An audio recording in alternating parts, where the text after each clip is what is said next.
41 42 43 ওরে বাবা রে আর পারছি না আরে I am losing my weight তো না না ওটা বললে শুনবো না কট কট থাক দাদামণি শোনো না ওদের সত্যি কোনো দোষ নেই আমি তো ওদেরকে নিয়ে এসেছিলাম এখানে বামুন গেল ঘর লাঙল তুলে ধর হ্যাঁ সেই জন্য বলা হচ্ছিল বারবার করে যাও যাও যাও যাও দাদামণি তুমি যাও এইসব করবি বলে হ্যাঁ এখানে এসে নাচানাচি করবি বলে কর কর না না না আমি কোনো কথা শুনবো না আজকে কোনো কথা শুনবোই না আমি কর কর আচ্ছা আমরা ডান্স করলে তো সেদিকে যে পার্বতী দিন আছে না আচ্ছা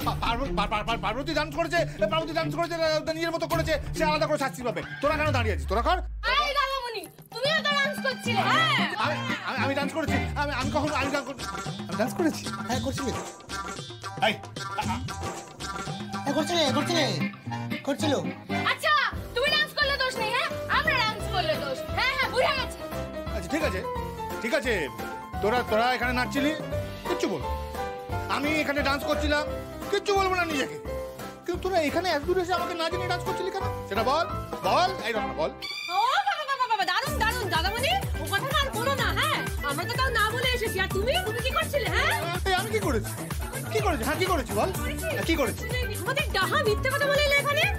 তুমি তো পার্বতীদের সঙ্গে এসো দাঁড়া তো তুমি তো পার্বতীদের সঙ্গে এসছো আর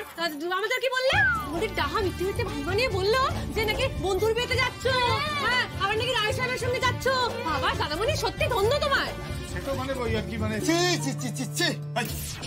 লজ্জা এটা কিন্তু ঠিক না সুদা আচ্ছা শোনো না দাদামণি ওদের সত্যি কোনো দোষ নেই আরে এখানে যার বিয়ে হচ্ছে আমার কলিগের দাদার বিয়ে আমাকে খুব করে বলেছিল আজ আমি একাধিক করে আনন্দ করতে আসি বল আমি ওদেরকে তাই সাথে করে নিয়ে এসেছি বাবাকে বলে এসেছি বাবার খাবার দাবার সব গুছিয়ে এনেছি আর রিমলিকেও আনিনি ওর পড়াটা নষ্ট হবে কিন্তু বল না সেই তো বাবাকে সব বলে এসছে তাই আর কোনো কিছু আর কোনো ব্যাপার না হ্যাঁ এখন চাঁদ মা যত দোষ সব আমার যত দোষ চন্দ্র ঘোষ হ্যাঁ যে দোষ করেছে সে শাস্তি পাবে হ্যাঁ পাবে সুদা কান ধরে উঠুস করো ভাই আমি দোষ করেছি না ওরা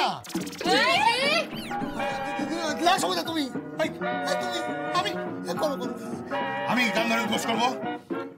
আমি কান ধরে উঠবোস করবো আমাকে বলছিস তোরা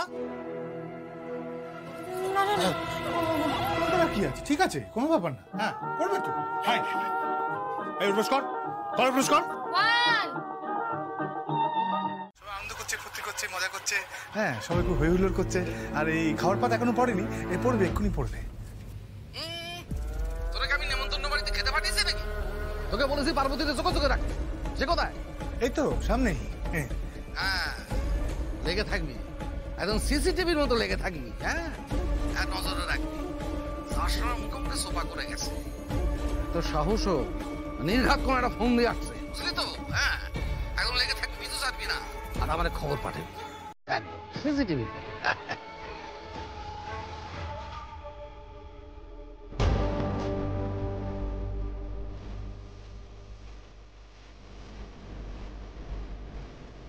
চলো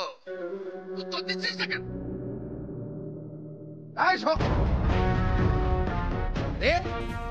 ফোনটা কেটে দিল পূর্ব কাইকা এই যে বড়মশাই আপনাকে কিন্তু একটা গান না গেয়ে ছাড়ছি না হ্যাঁ একটা গান গাইতেই হবে ও ওনাকে ভালো মানুষ পেয়ে খুব নাকানি চবানি খাওয়ানো হচ্ছে না এটা কিন্তু আমরা একদম মানবো না না একদম না উই আর নাও গ্রুম পক্ষ হ্যাঁ কি ও কিছু না ও বলছে যে আমরা এখন বরপক্ষ বেশ তো তাহলে তোমরাই বলো না একটা গান গাইতে আচ্ছা গান না পারুক একটা ছড়া বলে দিক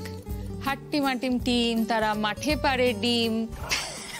কি হচ্ছে এই না ঠিক আছে না এগুলো ভালো হচ্ছে না কিন্তু এই পারু তুই আমার বরের পেছনে কেন লেগেছিস বলতো ও বাবা দেখেছো এখন থেকেই এত পারে 10টা নয় 5টা নয় একটা মাত্র আমার বর এটুকু করবো না এই শোন এখনো তোদের বিয়ে হয়নি বুঝলি তো আর বিয়ের আগে কিন্তু বরকনের মুখ দেখতে নেই জানিস না তোরা তুই জানিস বিয়ের 3 বছর আগে থেকে আমার সঙ্গে ওর পরিচয় দেখে দেখে তো একদম পুরনো হয়ে গেছে কিন্তু বিয়ের 10 মিনিট আগে থেকে মুখটা আর দেখবো না ঠিক করেছি আচ্ছা ঠিক আছে তোর বরের পেছনে লাগবো না শুধু তুই তোর বরকে বল একটা গান গাইতে তাহলেই হবে তা বেশ তো গানই যদি হয় তবে গানের লড়াই কেন না? হ্যাঁ, এই বর্দি ভাই গানের লড়াই? হ্যাঁ, হোক হোক হোক। এই যামিনী, আমরা কিন্তু এক পক্ষে, হ্যাঁ? কোনে পক্ষ? শুরুটা তুই কর। এ বাবা, আবার আমি কেন? ও মা, তোমার বর তো গাইছে না, আর সতীর পুণ্যেই পতির পুণ্য, শোনোনি?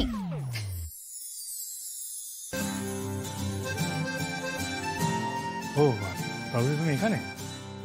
আচ্ছা ঠিক আছে। এসো, হ্যাঁ? এসো না, আমরা গানের লড়াই খেলছি, এসো না আমাদের সাথে। না না ঠিক আছে, তোমরা খেলো, আমি যাই। আরে শোনো না, এসো, খেলবে আমাদের আচ্ছা সাথে, ঠিক এসো। আছে ঠিক আছে, আমি এখানেই আছি, এখানে আছি। নেই, শুরু কর।